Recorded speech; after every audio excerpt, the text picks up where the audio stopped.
It's Jojo Capone. Shout out Mikey T, the movie star, and we live right now on Report Card Radio.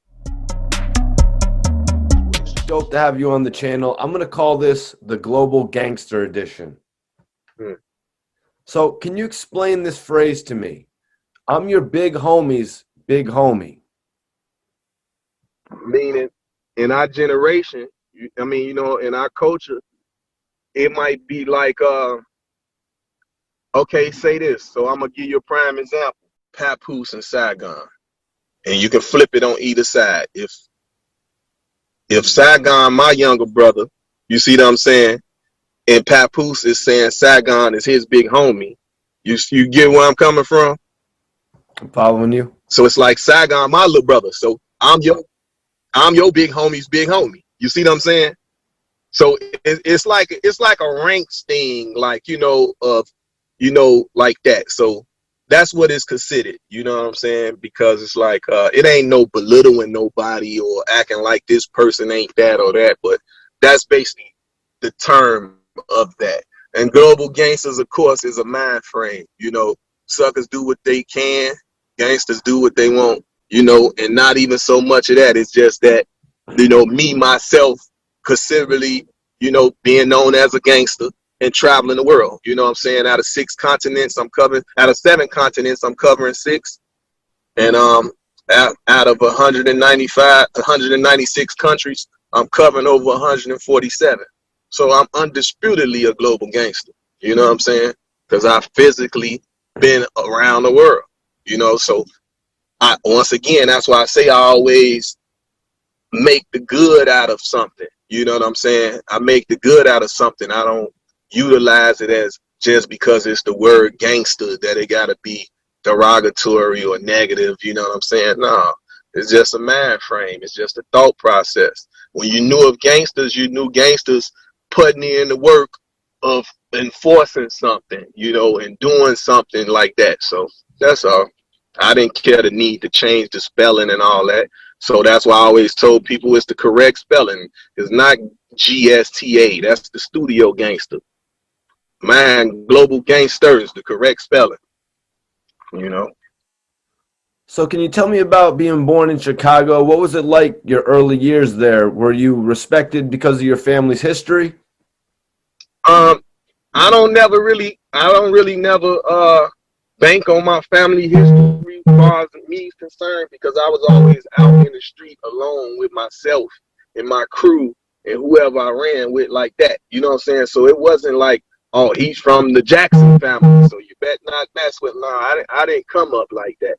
And then not for nothing, you know, I'm born in Chicago, but I'm raised in New York, LA, and Miami, and Puerto Rico. Then I came back to Chicago. Then we went to Miami. We moved to Miami. Then we moved to LA. You know what I'm saying? So then New York. So you know what I'm saying? So that's why I can go places and so many people know me everywhere, because I was amongst them. You know what I'm saying? To whereas if I went to, you know, here in Chicago and all our projects, I lived in every project community here.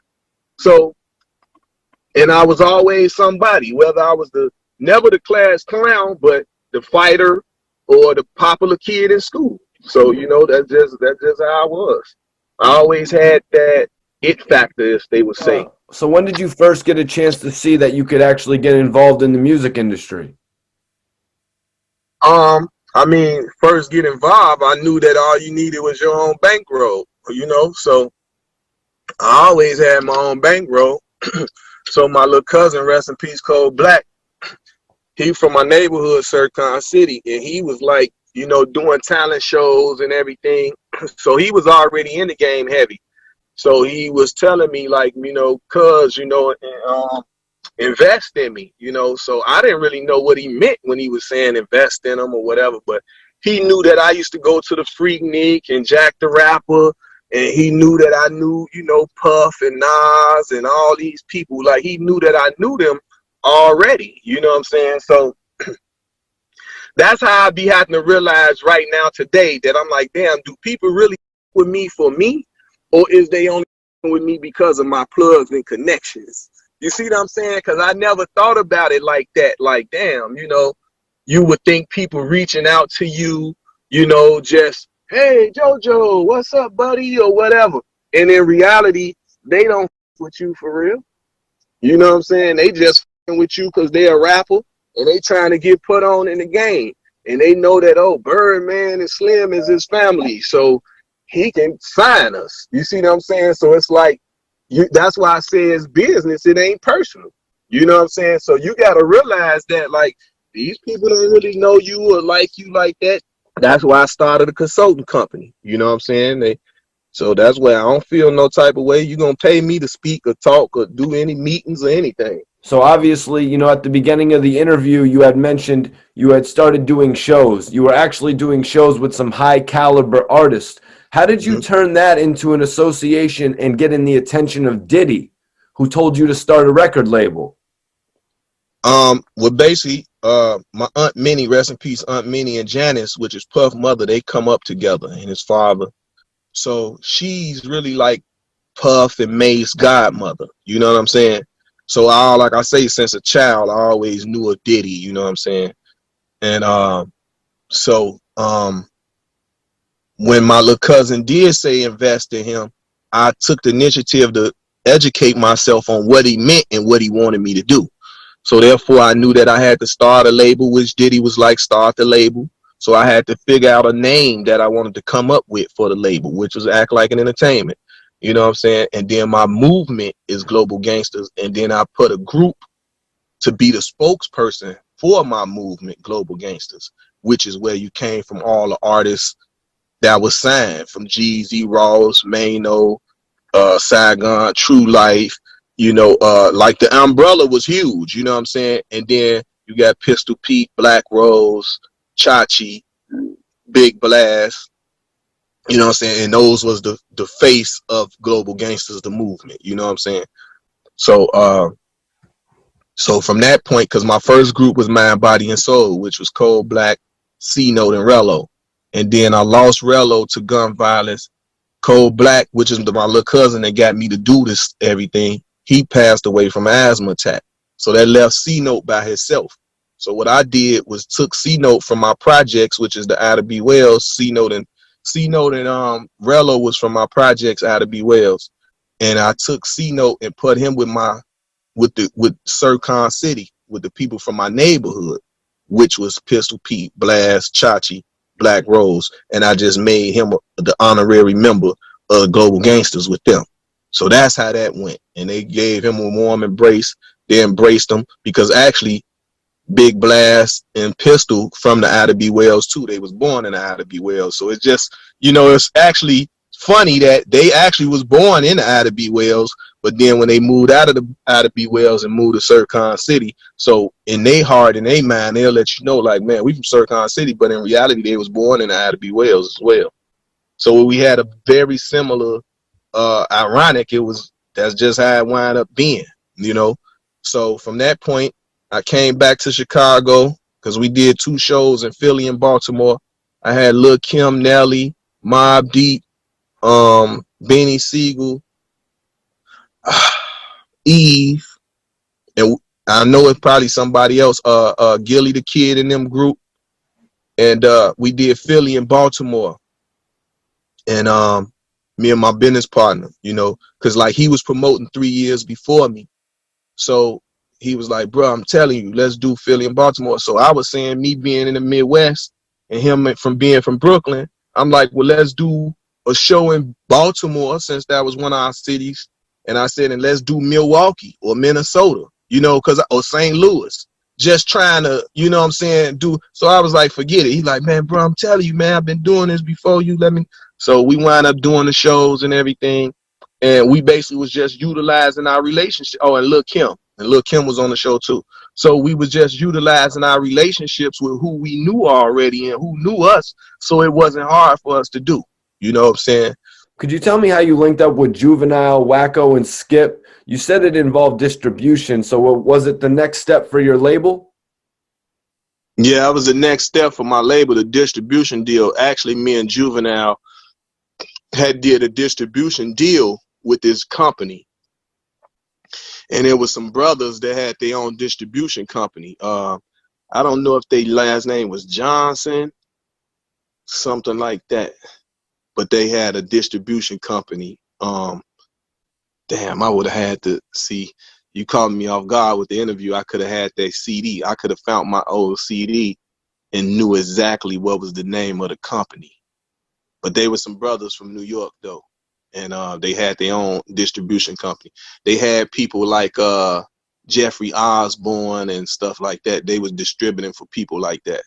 What type of experiences did you have linking up with Juvenile? He was one of the most notable artists at that point. Mm-hmm. I mean, well, you know, New Orleans a second home. My family is from there, of course. So I always knew Juvie anyway. You know what I'm saying? So I lived in New Orleans as well. Did your relationship with GUnit come through the game, or did it start before that? Um, no, I came before that. I've been knew them. You know what I'm saying? I've been knew them from my time in Queens and Hollis, running through Queens and Hollis crew. You know, salute Hollis crew, and it just be coming full circle. You know, so from the business side of things, I was a part of Black Wall Street. You know what I'm saying? So in the midst of that, you know, of course, we became closer because before that, I was at Violator. You know what I'm saying? So I was at Violator in producer management. That was the office. I had the first office. As soon as you walk through the door to the right, that was my office. And myself and John Monopoly had that job, you know what I'm saying, with of course Chris Lighty, rest in peace, Chris Lighty and Todd Moskowitz. So I had my own relationship with Chris because Chris had seen me in Georgetown, and I had the store locked down because I was in there shopping. So when I came out, he was waiting out there. He was like, damn, who was they didn't shut the store down, we can't get in shopping. So when I came out, he had Dave Lighty with him, his brother. So he was like, damn, man. You know, I knew Dave already, you know what I'm saying? So when I came out, he was like, damn, man. He was like, what do you do? Like, he like, yo, you be everywhere. I see you everywhere. And I just remember smiling, saying I live life. You know what I'm saying? Because, like, that was the truth. Like, I don't really know what he wanted me to say. Like, yeah, I'm his kingpin, or, you know, I didn't know what, because I don't know how he knew me. You know, all he said was, man, I see you everywhere. And he was like, man, I see you everywhere. What do you do? You know what I'm saying? And I'm like, shit, I enjoy life. You know what I'm saying? And then I remember shaking Dave's hand, you know what I'm saying? And Dave's like, Joe, what's up, man? And he was like, damn, this is my brother, you know? And I'm like, okay, you know what I'm saying? And then me and B.I. had a limousine company, a transportation company. And Mike Lighty was using our transportation company for the Bravehearts when he was managing the Bravehearts and everything. So, you know, so I was tied into the Lighty family, you know what I'm saying? Like that. But I had my own relationships. Like, that's why I say I got my own relationships and people know me on their own. My stuff ain't through nobody and all that. I was speaking to say every day, like when 50 and GUnit used to come up to Violator. So, you know what I'm saying? And 50 had told them, like, man, whatever he got to say, you know, telling Yayo and Banks them, like, listen to him. Like, you know, whatever advice I get him or got to say, whatever, like that. And we was cool, you know what I'm saying, from that point. And then, you know, if I had beat CDs or whatever from Missy, SC, Bryce, Havoc, you know what I'm saying, whoever I had beat CDs from, he'll send them in there to be like, well, if you got some beats for me, you know, make sure I get them. So, you know what I'm saying? And then that was that. So I think at one point, I don't know if it was Yayo or Buck. It probably was one of them, and they went to jail. And I was telling 50, I'm not trying to replace that person, but to put Saigon in the crew in GUnit would have been a good thing. You know what I'm saying? So, and they was in talks with that for a minute. I think Saigon actually put that in his book. That's crazy, man. Because I Mm-hmm. was going to ask you, could you remember the first time that they actually brought 50 up to the Violator offices? I don't remember exactly the first time, but I know I was there. I know I was there seeing them coming. You know what I'm saying? I know that. Mm-hmm. Damn, so that's crazy. Like 50 actually told them to take some of this guy's advice when he's offering you some advice. Other producers that were dope from GUnit were Needles, Red Spider as well. A couple Mm-hmm. dope producers. Mm-hmm. But I'm saying the producers that was managed by Violator, Right. you know, which was Havoc, Missy Elliott, Bryce, SC, you know, and then of course we used to slide in Spike and Jamal, which actually done Missy and Elliott, Missy and Monica's record, that dun dun dun dun dun dun dun, So Gone, that So Gone record. So I actually gave them that track, Missy and Monica. So they had did an anniversary. I need my plaque for that shit too. I'm glad we spoke on that. I got a lot of plaques I can get. Busta Rhymes, Busta would be up there. Actually, that's how I met Big Fendi. I met Fendi in Violator. He used to be up there. So I met him up there.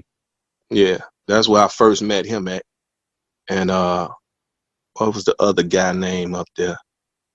I want to say Jose, but I don't think it's Jose. It's something. But Ice, the kid Ice, a dude Ice, and he wound up being like a international promoter or something. He was being like a link to bringing artists from here to there, from Violator. I remember hearing that name back in the day. Mm-hmm.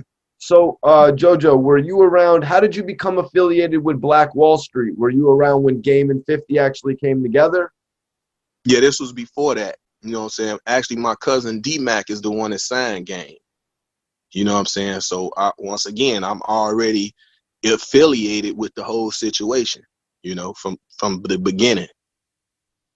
Word. So could you break it down for me, man? Like what was it like when Game, I mean, his momentum just had to shoot through the roof when he joined GUnit. Yeah, because he was already at Aftermath, you know, and putting the music together.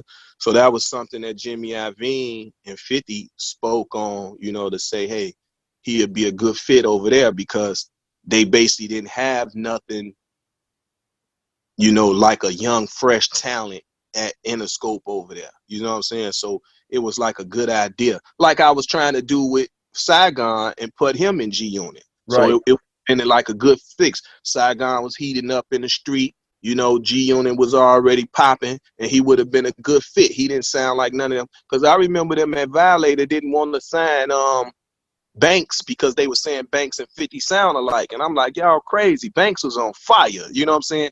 50 had his thing going on, but they didn't sound alike. You know what I'm saying? And it wasn't even so much like they were speaking about the same neighborhood or something. Like Banks was a whole nother style of a rapper. Banks was like a battle rapper, like, you know what I'm saying? Banks' bars was through the roof. 50 was making concept records. You know what I'm saying? So that's how I be knowing, like, a lot of times these companies and stuff, they don't really be knowing what they be doing, man. You know, I don't be understanding. And I just always had an ear for music. So I knew that was wrong, that they didn't want to sign Banks because of that, thinking he sound too much like 50. I'm like, y'all crazy, you know? Damn, that's pretty dope, man. Because I was just thinking about it, you know, like obviously with what you were just saying, the Game was the West Coast, Young Buck, obviously the South, Saigon, New York. Obviously, if the executives weren't believing in Banks and you know what I mean, Yayo got locked up. So Saigon would have been that fresh voice from New York. How did 50 react when you voiced Saigon, or how did the other executives react? No, because it was me and 50. You know what I'm saying? 50 was like, he just was like, all right, you know, like he'd think about it, whatever. You know what I'm saying? And then him and Saigon was in cahoots. They were two-way paging at the time. So, you know, we was all in cahoots. You know what I'm saying? That's what's up, man. Yep. Definite possibility. And then I don't know what happened, but 50 wound up dissing Saigon. I forgot what happened or what it was, but he wound up dissing Saigon because he said, I just remember something about Saigon. He's like, oh, Saigon's a bum. You know what I'm saying? And I remember that, and I don't know why. I forgot. I'm actually called Sai and asked him, like, what the hell happened? I forgot now. But and that's when it was kind of like, oh, 50 after that. You know what I'm saying? Like, why would major salute to Saigon. He's got a second win right now. He's rocking with Tech 9, I believe. And he just dropped a book too. How did your name get attached with the GUnit spinner chain and Young Buck? Was it because the chain was lost in Chicago? Yeah. And I recovered it.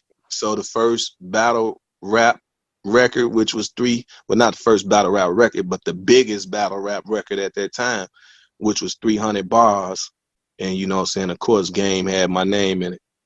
He said, when you get robbed for your spinning GUnit in Chicago, I hit my nigga Jojo to get it back. He had it in his hands. You ain't had the 10 stacks. Picture that. Thought we was GUnit, you know. So that was like a huge record for the industry and the culture at that moment. So it really made it like once again put me in the middle of a feud of Game and 50. So it would kind of like tarnish the relationship that me and 50 had because of that.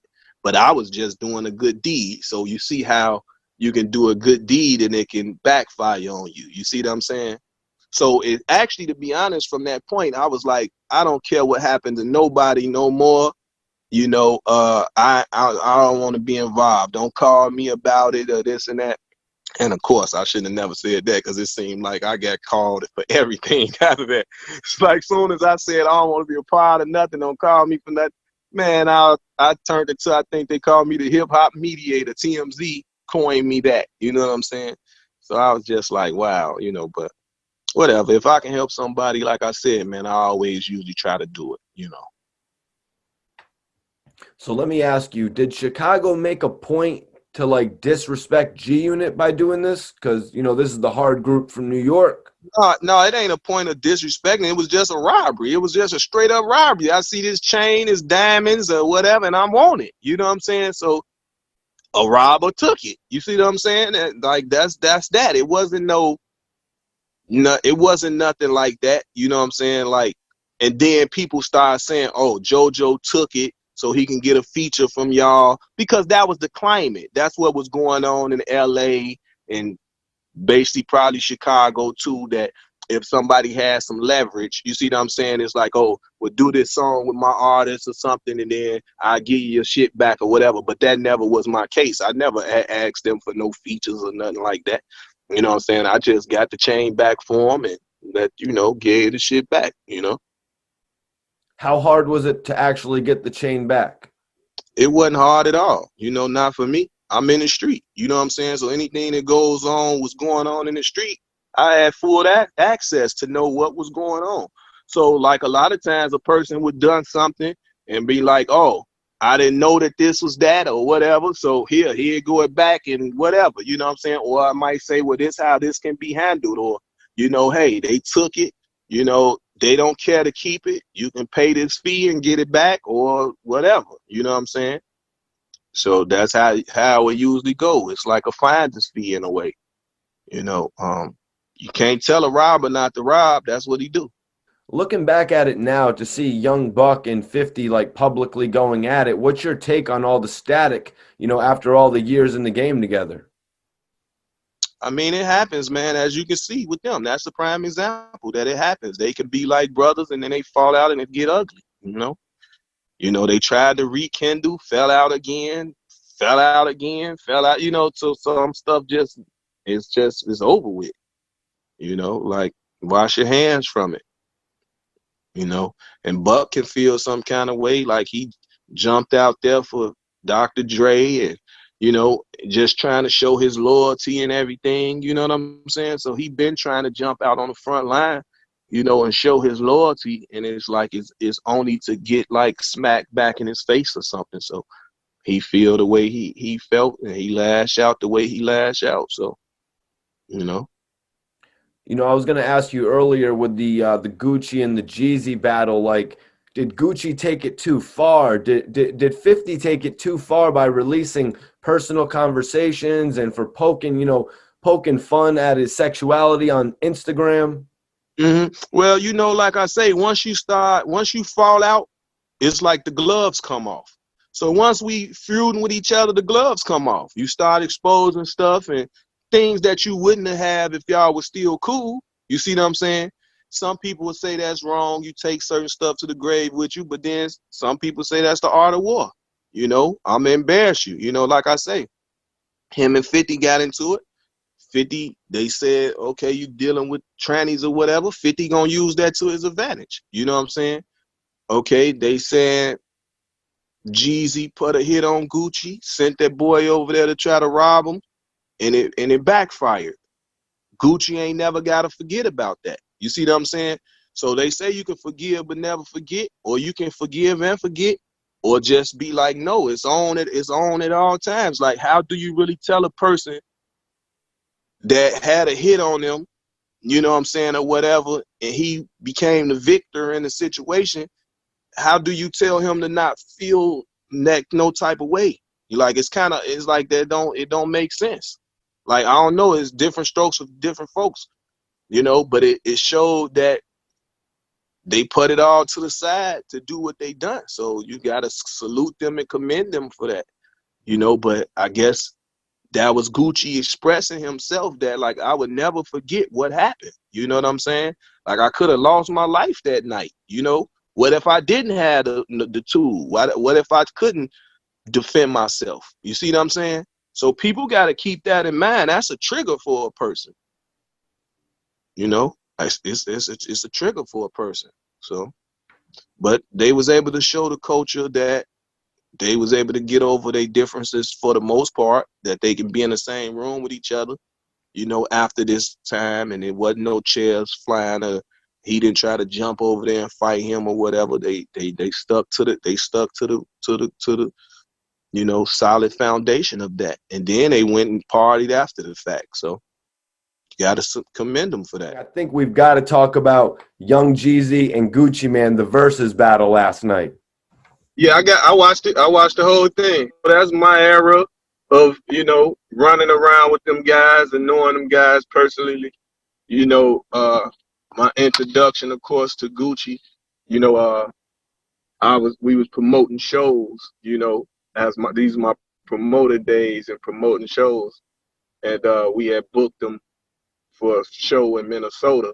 I actually booked them like 3 different times, Chicago and Minnesota, like 2 different times. So, but because it was notably that I was running around with Jeezy, you know what I'm saying? You know, when they was having a situation, I guess it kind of made Gucci leery, you know what I'm saying, and not knowing. But my whole thing was this, like, you know, to backdoor them or line them up, which never was the case or whatever, you know what I'm saying? My whole thing is, look, dude, ain't nobody gonna give you their government name and then try to backdoor you or do something to you, even though people do stuff like that. You know, we got world's dumbest criminals, but I'm just not one of them. You know what I'm saying?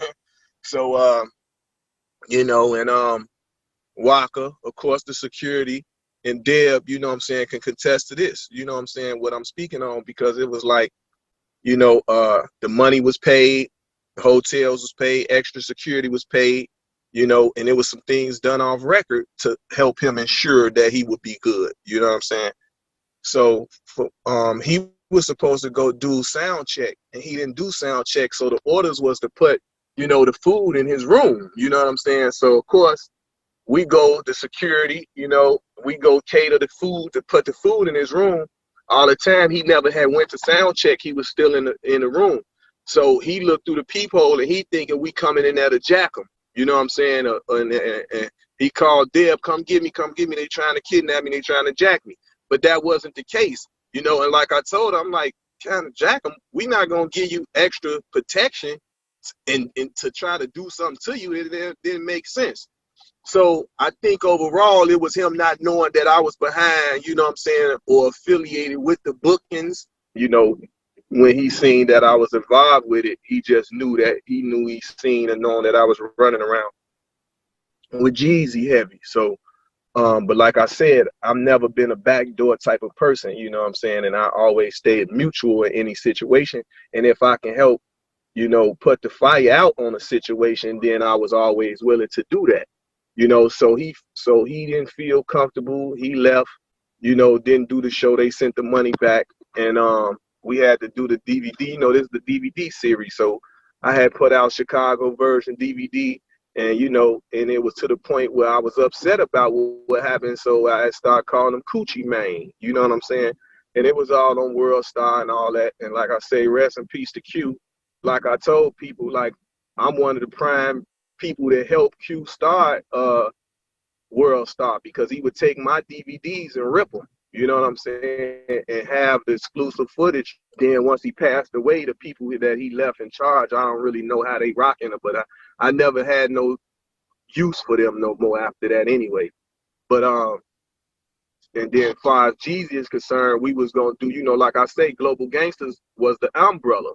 running with a lot of these brothers, you know what I'm saying, and holding them down and assisting them into whatever situations that it was and doing business with them and all that.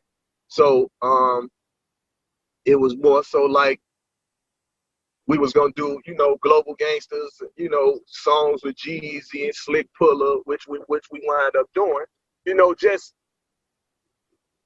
putting the movements together, you know, merging the movements together and working with each other and doing something for the fans for the most part, because that would be stuff that they would request. You know what I'm saying? So a lot of people don't understand, like, the fans play a big part in what goes on in the culture and in hip hop, you know, and I hear, you know, just to speak on certain things about like the culture vulture situations, to where is that if it's a European dude, you know, in hip hop, you know, Vlad, you know, yourself, or even what's the brother name over in Europe?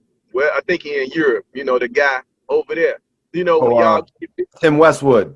Tim Westwood, you know what I'm saying? Now Adam 22. Now I'm speaking on this because I'm speaking on what I saw Adam 22 do last night. You know, doing the Verzuz battle. You know, I seen him in the comments saying, I think I would want to quote him right, but it seemed like it was an instigating situation.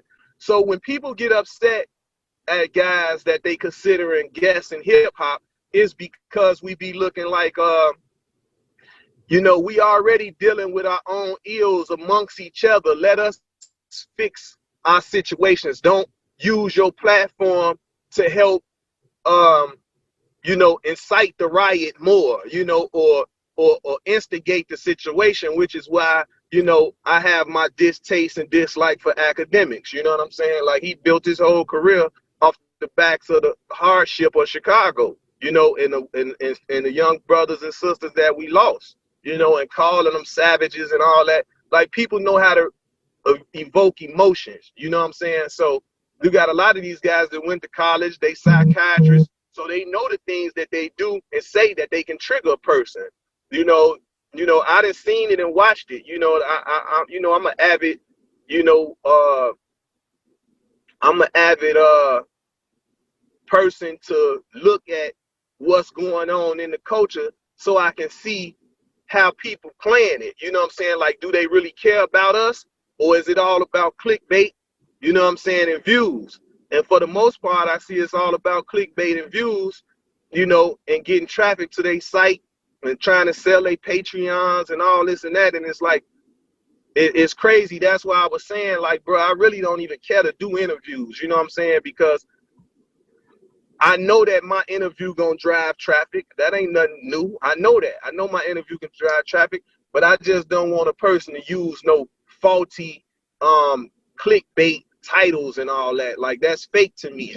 And I don't associate myself with nothing fake or fraudulent. So I don't want no parts of it. So that's why I tell anybody, if I do an interview with you, don't never do no clickbait titles and all that with my name attached. Like, or I would never do it again. I give them, you know what I'm saying, ups. I give them the ups to tell them how they know how to deal with me. You know what I'm saying? And it's like, I'm not no media whore. I'm not a YouTuber or none of that. I do motivational speaking. I do life coaching. I do some management. I do some consulting. So yes, I'm gonna utilize all of the social media platforms for those causes and for those reasons. Not to be on here arguing with nobody and going back and forth and talking about people business. Like, I don't like none of that. You know what I'm saying? But that's my personal thoughts and my personal opinion. You know what I'm saying? But I understand it, because it's like, these guys that are YouTubers, they got to wake up and try to report on every situation with they spin on it. You know what I'm saying? And it's like, you're going to see all this stuff on TMZ or Shade Room and Ball Alert. You're going to see majority of the stuff on there first anyway. You know what I'm saying? Then it might spill over the World Star, and then it's definitely going to spill over to all the bloggers. You know what I'm saying? And they all going to put their spin on it. Now, like I say, for you, I had felt the need that, okay, Mikey T, say, Joe, I've been paying attention to you and your movement for over 9-10 years or whatever. So it's only right, you know what I'm saying, that I do an interview with you, because, you know what I'm saying, like I say, I never heard of you doing no bashing of me, or none of that. You know, like it makes sense that, yeah, you're not gonna do no interview with nobody that be trying to bash you or go in on you or upset because you haven't got a chance to do the interview. And in some cases, it's like if you ain't got nothing to talk about or you ain't marketing and promoting nothing, what you getting on the interview for? You know Yeah. what I'm saying? So, you know, so for me, you know, I can't tell nobody how to do they or conduct their interviews and all that, you know. I just I can watch a person interview once or twice, and I can automatically know from that point is if the person even know how to do an interview. You know, if it's interesting or not, or it's foolishness, or they only reporting drama. You know what I'm saying? So I got the choice to say I don't want no parts of that. You know, but like I like how you said, man. I got some questions. I got some stuff jotted down. Like I put some thought into this and this and that, and it's like, okay, cool. Now that's how an interview is supposed to be conducted. You know what I'm saying? And so far, the first question was about, you know, Jeezy and Gucci's verses, and I spoke on my part of me knowing them and, you know, things of that nature. And I'm glad that them brothers was able to settle their differences, you know, for the culture and themselves. You know what I'm saying? And you got a lot of people that's biased right now, and they upset, you know, and feel like, you know, soon as Gucci started dissing his homie, he should have fought him and all this and that. You know, so then you got adults with clear frame of minds that was probably raised to learn how to forgive and forget. You know what I'm saying? Say, hey, man, you know, it turned out well, you know, and then they went and did an after party after the fact, you know, and I'm quite sure as I'm hearing, you know, people saying Pookie Loke family is upset at Jeezy, you know what I'm saying? And it's like, you know, so I just wish for the best. Like I said, it's been 15 years with that going on, and you know, no more bodies and nothing dropped behind that. You know, and I understand from both sides. Like I say, if somebody put a hit on me, you know what I'm saying, I got the right to dislike that person the rest of their life. You know what I'm saying? Or, you know, you know, he might feel balanced out because he became the victor in that situation. You know what I'm saying? But I don't know too many people that's gonna be at ease with something that can happen like that. You know what I'm saying, to them. You know, so that's why I would forever be that friction amongst them. But you know, they stay their distance from each other, and life goes on. You know, with Gucci Man and Jeezy actually coming together, I felt like they are really setting an example for the youth. What's your thoughts on everything that happened with KingVaughn and Quando Rondo over the last week? Man, and you know what? To hear from his you know, rest in peace to Vaughn, rest in peace to his father. You know, the thing about that was to hear the manager state and say that how Vaughn was only wanting to fight, you know what I'm saying, when he seen him. It never was no gunplay involved with that, and they feel like when we see each other, we gonna scrap, you know what I'm saying? So that was big to hear that, you know what I'm saying? But now it was unfortunate that you came with a real way of doing things, meaning if we have differences, let's fight it out, you know what I'm saying? And he did just that, you know. But it was unfortunate that the other little brother, you know what I'm saying, see, it's once again, it's gonna keep being a catch-22 in a lot of situations, because the backstory that you hear about everybody, they from Chicago, they some shooters, they doing this and that, you know. So all you can kind of do is prepare yourself for if you ever to run into a person like that. You see what I'm saying? Because you don't know how they coming. You don't know unless it be publicly stated, like how some guy was trying to set up whenever these guys have a beef with each other. He was trying to do the boxing ring, you know, like how they was doing with Chris Brown and all that. And a lot of people always declined it. They never done it. But in reality, that's really need to be done. You know what I'm saying? Like, if you just can't talk it out and settle your differences that way, because my thing is this, I don't even want it to get to the fighting part, you know, because you do have some sore losers, you know, that you fight and you lose, and now you want to snake the person after that, you know. But it's like it's only a fight. You able to wake up, walk, go hug your kids, kiss your mom and them the next day. But with shooting, ain't no coming back from that. you know, and if the case go wrong and that young boy go to jail for the rest of his life, and we lost a life, so nobody won. You know what I'm saying? And that's why you have a person like myself that'll tell them, man, put these guns down, man. Like, it's like, damn, you can't even agree to disagree no more. You know what I'm saying? And it's like they let their fans egg them on and send them off. It's just sad. You know what I'm saying? Overall, it's sad because we using young men, you know, and losing young women with this stuff. And then, of course, I'm going to speak on T.I., and it was being distasteful for what he's saying. You know what I'm saying? You can't become a person that feel like you can speak up for the better of the culture, and then you do something distasteful as saying like, oh, y'all stop coming to Atlanta and all this and that. Like, I'm disappointed at that. You know what I'm saying? So me personally, I'm disappointed at Tip for that because, you know, it shows, and he shows the world that he a highly intelligent young brother, you know, speak his mind, do a lot of reading. You know, so it's like you're supposed to lead by example, not, you know, you don't do that like that. So that's why I say 50 Cent spoke on it, and then like they say, like 50 said, he spoke on it because Von's sister reached out to 50 and left a message saying, you know, 50 speak, you know, say something. You know what I'm saying? So he felt the need that, damn, you know what I'm saying? Here this young guy's sister reached out, you know, because of what T.I. is saying, and he stepped up to the plate. Now, once again, that's how it's supposed to go. You know what I'm saying? All these guys that got a voice in our culture, they have to play a part. You can't tuck your tail when it get real. You know what I'm saying? You got to voice your opinion, speak on it, and as me as a man, like I tell Tip, that was distasteful, bro. Like, it ain't just because they'll say, oh, y'all, he just saying that because I'm from Chicago. No, it's just distasteful. That's something that I would never have said. You know what I'm saying? Like, I would have never said that. Like, the average person know why these guys moving to LA and Atlanta and wherever they moving. They, you know, to get away from the hardship that we going deal with every day here in Chicago.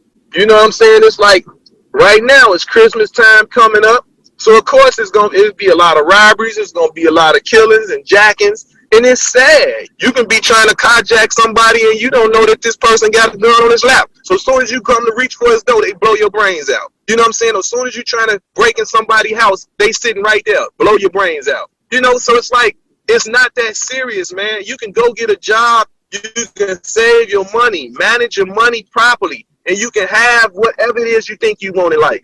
Just, you know, people get upset with me because I say that. Go get a job. Oh, you should be telling them to be entrepreneurs. Hey, man, you have to start somewhere.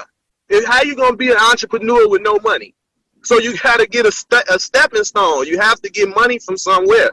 So, you know, Jeezy just put out a new video. I just saw it with him and Rick Ross, and he's speaking on that. Like, forget all the Gucci and the Louis and all that stuff and buy up the neighborhood, buy up the block.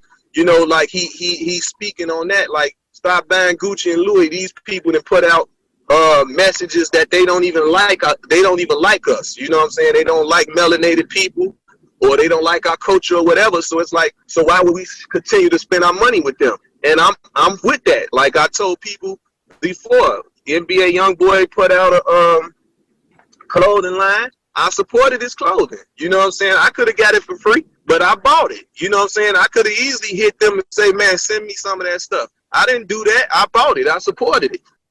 Yeah, man, that's in a way why I related it to KingVaughn's whole situation, like watching Gucci Mane and Jeezy really boss up. And so I really wanted to ask you, Jojo, I wanted to ask, like, how come there's so much of a target on the younger generation in Chicago? It seems like a lot of people within Chief Keef's crew, you know, they're facing life-threatening situations. I mean, for the most part, it's the dissing. It's the dissing. When you keep dissing the dead homies, and hurt people. So it's like it'll never stop as long as they keep disrespecting each other. Until they come to a common goal to start respecting each other, then they can keep it on wax. How it originally started in hip hop with the Cool Mo D and them. You know what I'm saying? Like they kept it on wax. So if they can keep their differences on wax, it'll be perfect. You know, it'll be perfect. But when people start getting shot and all that, like, and killed, and you know, that's kind of like hard for some to let go. And that's why it lingers and go on so long. Especially in a public setting. I mean, look what happened to FBG Duck in the middle of like an outdoor shopping plaza. Mm-hmm. You know, it's just crazy right now. I pray for Chicago. And rest in peace, Duck. Salute to his family, his mother, a loving person, his father home. So, you know, it's sad, man. Like, I wish everything could have stayed on wax with whatever, you know, with all of them. You know, we don't want them losing their life for no entertainment. You know what I'm saying? Like, because now you take away from them growing. You can't hear the new music that they would have made. That's how we say with Biggie and Pac. We never know what was going to come from that. You see what I'm saying? So, to be honest, Jeezy and Gucci is the closest thing to that. I didn't get to ask you who won that battle. I feel like once again when I spoke on who did I say? Oh, 50 and Banks. Like 50 made concept records, and that's Gucci. That's Jeezy. Jeezy gonna make the concept records, and Gucci gonna give you straight raw uncut records. Mhm. But he was able to do concept records as well. But it just was more on Jeezy's side, you know, far as concept records, you know, of things that he spoke on. You're spot And on. yeah, and Gucci just came street gutter, you know what I'm saying? Like, I don't know if Gucci would have gave you a My Presidents is Black. You see what I'm saying? Record or things like that. But Gucci gonna tap into the everyday person that's in the hood, in the trap, you know what I'm saying? He gonna give you that. Like, you know, he's still on the block, you know what I'm saying? And then you got you got Jeezy that's gonna let you know that, man, I done flipped enough bricks that I'm living in penthouses and big cribs. I ain't on the block no more. You know what I'm saying? So it's just that transition. You still stuck in the hood, you know, which is how he was saying it. Like, you know, Gucci say, I got on $5 million worth of jewelry and my outfit 10 million. And Jeezy say, hey, well, my outfit don't cost 10,000 and I wasn't born here in Atlanta, but I own half of it. You know what I'm saying? So, you know, so it just go to show you where the mind frames are, you know, like, you know, you still stuck on in that type of mind frame and I'm over here. But for the most part, Gucci people feel like, hey, he changed his life. He eating clean. He got a, you know what I'm saying? He, you know, training his body and everything. So they feel like he made a transition as well. You know what I'm saying? You know, which he did. He made a 360. You know, the person probably would have never thought that transformation would have came like that for Gucci. But he got, you know, he got it together. Now he got a baby. So salute, he got his new baby coming, you know, a married man. So he's showing growth as well. You know, it's just his growth in his way, you know. Jeezy got a new girl. He probably finna get married, probably finna have a baby by her. So they both, you know what I'm saying, you live in life. So they, you know, they both have children already, so they gotta show examples. And like Jeezy said, it ain't about us. We know what we came up doing. We know what happened with us. And we was able to overcome that. So I want to ask you about Rick Ross and Larry Hoover. Mm-hmm. So if Larry Hoover comes home, do you imagine he would want to correspond and work with Rick Ross? Is there any possibility of that? I mean, I can't speak for Larry, but I just want him to come home. You know what I'm saying? It's looking good for him. So hopefully he come home soon. And if Rick, if Rick, the artist, you know, feel like, because the real Rick Ross is home, but I understand what you're saying. If the rapper Rick Ross, if he feel the need to, you know, do whatever in Larry's behalf, you know what I'm saying, that would be cool. You know what I'm saying? Because he made a song off his name. And, you know, once again, that's showing our culture how to compensate each other. So it's like I made one of my biggest records is with you involved. So therefore, here, I got a care package for you. You know what I'm saying? 50 and Ross, they've had a long beef, but now it seems like they're in talks over the BMF song, you know, actually being used in the show. How important in general do you think it is that they use the BMF song on that I show? mean, you might as well, because it's a part of the soundtrack to that group. You know what I'm saying? To BMF. So it's a record that's basically a soundtrack for them, you know. So as business, it makes sense to put it in the show. So 9 times out of 10, evidently, they might gonna be using that song as the intro. So I don't see Ross saying no because he able to make money from it. You know what I'm saying? So what's your take on the BMF story actually being adapted for television? I'm just ready to watch it. I'm gonna watch it like anybody else. I like For Life. I've been watching For Life. I like Power. So I'm proud of 50. You know what I'm saying? Like I'm proud of him. Actually, before Mata, free Mata, before Mata went to jail, I had some films and some TV stuff that I was gonna run to 50, run through 50. You know what I'm saying? Through Mata. You know what I'm saying? So then Mata got locked up. So, but no telling. Me and 50 could have been doing business right now. Well, 50's definitely found his niche with that Mm-hmm. television market, you know what I mean? Mm-hmm. But yeah, like you said, I'm looking forward to BMF as well. Yeah.